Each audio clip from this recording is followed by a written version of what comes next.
Hello. तर आज मी तुमच्यासोबत अजिबात कडू न होणारी कारल्याची भाजी कशी करायची त्याची रेसिपी शेअर करणार आहे.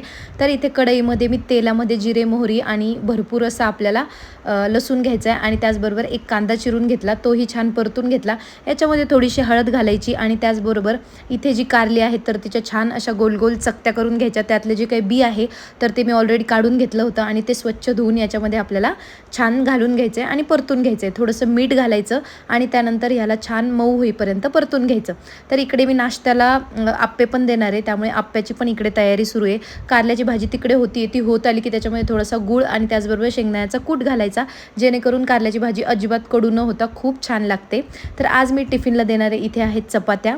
तर उत्कर्षने नाश्ता सकाळी घरीच केला, त्यामुळे मी नाश्ता देत नाही आहे टिफिनला.